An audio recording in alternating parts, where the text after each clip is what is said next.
You've heard of Black Friday, the Friday after Thanksgiving. That's easily the busiest traffic day of the year. It's also the busiest shopping day of the year, as stores sell goods at heavily discounted rates. But have you heard of Black Wednesday? In case you haven't, Black Wednesday, which took place on September 16, 1992, is forever remembered as the day George Soros, an American investor, bet against the British pound. And in the process, he pocketed over $1 billion, which is pretty cool, right? But demolishing the monetary system of Great Britain in a single day and winning with an elaborate bet upon its currency, well, that's the stuff of legends. When George Soros brought the Bank of England to its knees, it resulted in one of the most catastrophic financial events in the modern history.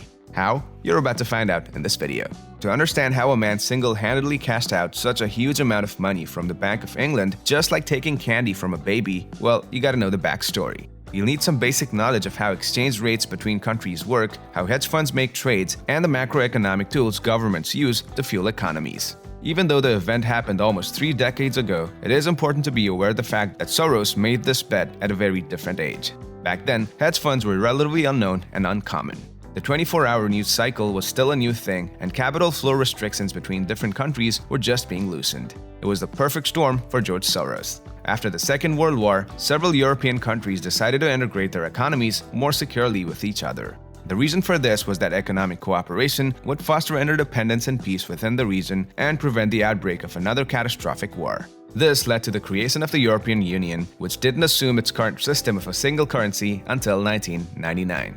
However, a precursor to the EU was the European Exchange Rate Mechanism ERM, which was created in 1979. Now, let us look more inside the ERM. The ERM tied exchange rates to each other, forcing central banks to artificially maintain the value of European currencies to avoid strong fluctuations in the value of money among member states. Countries in the ERM system agreed to fix their exchange rates with each other instead of floating their currencies and letting capital markets determine the rates of exchange. Since Germany had the strongest economy in Europe, each country set its currency's value in Deutschmarks. They decided to maintain the exchange rate between their currency and Deutschmark within an acceptable range of plus or minus 6% of the agreed-upon rate. With fixed exchange rates, central bankers must monitor the currency closely to ensure that the rates remain within the acceptable band. And to keep the exchange rate fixed, governments need to participate in the market and stimulate it in certain directions. Banks usually adjust exchange rates by toying with interest rates. Raising interest rates induces a flow of capital into your country, causing your national currency to appreciate and vice versa. On the surface, this may seem like the easier option, but a closer analysis reveals that tinkering around with interest rates is a huge deal, because interest rates affect the entire economy. Britain decided to join the ERM in 1990 at an exchange rate of 2.95 Deutschmark or DM for each British pound, that is, GBP. The British government was required to keep the exchange rate from 2.78 DM to 3.31 DM. The decision to do so came on the backdrop of a nervous economy that was riddled with high unemployment, low productivity, and an uncompetitive export market. By the spring of 1992, just a year and a half after Britain joined ERM, the fixed exchange rate was showing sign of defects. The British pound was trading at its sustainable levels. The British government knew it, and the market knew it too, as the pound was trading at the lower end of the agreed-upon band with the Deutschmark. What kept the pound from nosediving in value was simply the British government's guarantee that would keep the value propped up, and the market had faith that it would. As long as everyone believed that England would stay indefinitely committed to buying pounds and keep it at the agreed-upon level, the status quo was maintained. Now this is when George Soros comes into the picture. Meanwhile, in the New York City, George Soros and his quantum fund had been building a $1.5 billion short position on British pound. A short position, in a sense, allows an investor to garner profits when the price of a commodity or security goes down rather than up. George Soros believed the UK was stacking the deck against the other European countries. He anticipated that an overvalued pound would be compelled by the market to drop down to its equilibrium price, devoid of any artificial intervention. Since the pound was trading at the lower end of the agreed level, this was a brilliant and well-thought-out strategy. If the pound tanked, Soros would make billions owing to his short position.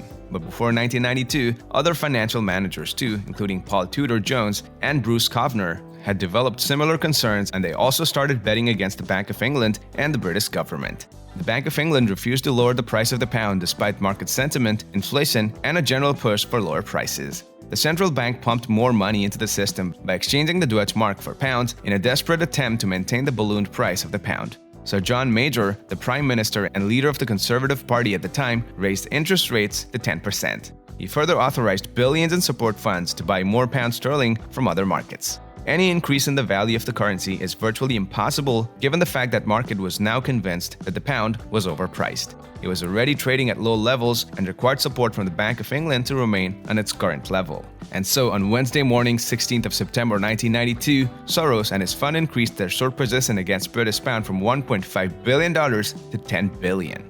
Consequently, Soros borrowed and sold pounds from anyone that he could. Other hedge funds found out about the bold trade and decided it would be prudent to short the pound too. And by the time London markets opened, tens of billions of pounds had been sold, placing the pound to be trading dangerously close to below the levels mandated by the ERM. British officials responded by buying up the pound, depleting its reserves of foreign currency in order to prop up the price and induce an uptick in the demand for the British sterling. The Bank of England did not stop its intervention policies in order to keep it from falling below the level of surplus valuation. It continued buying pounds from other investors in an attempt to prop up the price and prevent it from free-falling any further. However, the huge supply glut could not be mitigated by the purchase of the currency, and its value still remained surprisingly low. Having no other option, the British government was forced to drive up interest rates to manage the currency and prevent it from free-falling. At around noon local time, an increase in interest rates of 200 basis points from 10% to 12% was announced. When the interest rate goes up, the price of money is supposed to raise consequently because money is now more expensive to buy from the central bank. However, the pound continued to plummet. Investors around the world were convinced that the currency would continue its downward trajectory, thereby prompting them to offload the currency and cut their losses. Sir John Major announced another hike in the early afternoon, this time up to 15%, which showed a sign of true desperation. When interest rates increase, money becomes more expensive to buy from the central bank, which has the effect of decreasing its value because people can now make a high profit by buying money from the central bank and using it to profit on lending money back to them. Interest rates don't change often, let alone in two massive spikes during the same day.